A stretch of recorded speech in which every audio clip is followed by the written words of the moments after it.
তো বলছে ছাত্রদের সংখ্যা কত?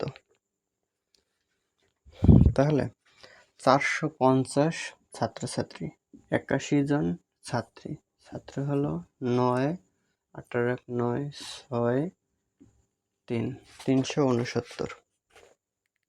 তাহলে এটা আছে গ নম্বরে।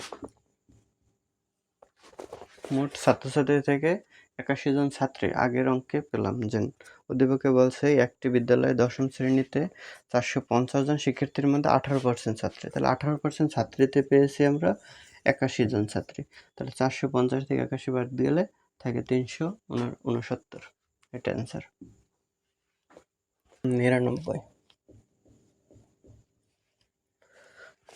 বলছে একজন ফল বিক্রেতা প্রতিটি 11 টাকা হিসেবে 50টি পেয়ারা এবং প্রতিটি 12 টাকা হিসেবে 100টি কমলা ক্রয় করে, পরে 10% লাভে সবগুলো ফল বিক্রয় করেন। তাহলে মোট ক্রয় মূল্য কত? তাহলে ক্রয় করছেন কি 11 টাকা হিসেবে 50টি পেয়ারা, তাহলে 11 গুণ 50, তাহলে 5 11 55, একটা শূন্য, পেয়ারা কিনছে 550 টাকার। আর 12 টাকা, প্রতিটি 12 টাকা হিসেবে 100টি কমলা, মানে একটা কমলার দাম 12 টাকা, এরকম কিনছে 100টি কমলা, তাহলে 100টি কমলার দাম হবে 1200 টাকা। তাহলে মোট কিনেছে 0 5 7 1 1750 টাকা, ক্রয় মূল্য তার হবে 1750 টাকা।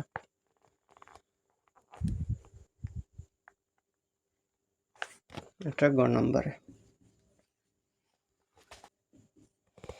100তে বলছে মোট বিক্রয় মূল্য কত? তাহলে একজন ফল বিক্রেতা প্রতিটি 11 টাকা হিসেবে 50টি পেয়ারা এবং প্রতিটি 12 টাকা হিসেবে 100টি কমলা ক্রয় করেন, তাহলে পরে 10% লাভে সবগুলো ফল বিক্রয় করেন। বলছে মোট বিক্রয় মূল্য কত? 1 নম্বরে বলছে মোট বিক্রয় মূল্য কত, তাহলে 10% লাভে বিক্রয় করছে। তাহলে আমরা আগের বারে পেয়েছি জন ক্রয় মূল্য 1750, তাহলে এটা লাভ করবে 10%, তাহলে 10% লাভ করলে আমরা পাই যেন 10%। এটা মুখে মুখে করা যায়, আমি হাতে আগে করি তারপরে মুখে বলে দেব।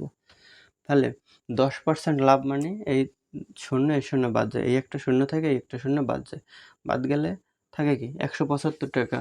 তার মানে 10% লাভ বলে মানে 10% লাভ, এটা সমান লেখা যায় 1/10, মানে 10 ভাগের 1 ভাগ। তাহলে এই শূন্যটা বাদ দেওয়া যায়, এই শূন্য বাদ দিলে তাহলে থাকে 175 টাকা। তার মানে লাভ 10% লাভে লাভ হবে 175 টাকা। আর ক্রয় মূল্য 1750, তাহলে এই দুইটা যদি যোগ করি 5 সোজাসুজি লিখি 700 175 লাভ হবে। তাহলে 5 7 5 12 2 হাতে 1 7 1 8 9 1 1925 টাকা। তাহলে তার লাভ হবে, এই বিক্রয় মূল্য হবে 1925 টাকা। তাহলে এটা আছে ক নম্বরে।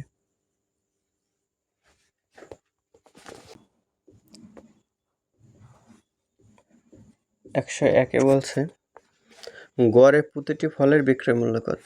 তাহলে তার ফল কতটি? 50টি আর 100টি, মানে 150টি ফল। আর বিক্রয় প্রতিটি ফলের বিক্রয় মূল্য কত? আগে পেয়েছি আমরা মোট বিক্রয় মূল্য 1925 টাকা। তাহলে একটা ফল আছে মোট, পেয়ারা আছে 50টি আর কমলা আছে 100টি, তাহলে ফল মোট 150টি। তাহলে 25 দিয়া কাটলে হয় 6 25 150, এখানে 6 25 150, 7 25 175, তাহলে থাকে 5 10 15 15 আর 2 17, মানে 175। তাহলে 7 25 175, তাহলে 6 1 6 থাকে 17, 6 দুগুণে 12 থাকে 5 50, 6 48, 12.8। খ নম্বরে 12.83 আছে, তাহলে খ নম্বর অ্যান্সার। আর যদি এবার মুখে মুখে ভাগ করতে না পারো তাহলে ক্যালকুলেটর চাপো।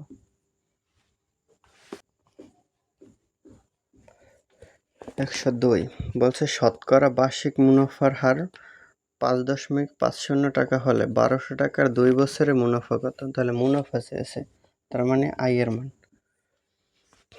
আই সমান PRN। তাহলে PRN টিকা করার সময় সূত্র লেখা যাবে না, সরাসরি মান বসাই দিতে হবে। যেমন পি এর মান আছে 1200 টাকা, মুনাফার হার 5.50% মানে 100। তাহলে এই যে দশমিক যদি উঠাই দিতে চাই, তাহলে নিচে 1 দশমিকের জন্য 1, দশমিকের পর অঙ্ক আছে 2টা, তাহলে 2টা শূন্য গুণ করলে দশমিক তুলে দেওয়া যায়। আর সময় 2 বছর, দিলাম 2 বছর। তাহলে এই 2 শূন্য, এই 2 শূন্য বাদ, এই শূন্য শূন্য বাদ, 5 দ্বিগুণে 10, 5 11 55। তাহলে 12 একে 12, 12 দ্বিগুণে 12 একে 12, 12 একে 12 আর 1 13। তাহলে 132 টাকা মুনাফা। এটা অ্যান্সার, এটা আছে গ নম্বর।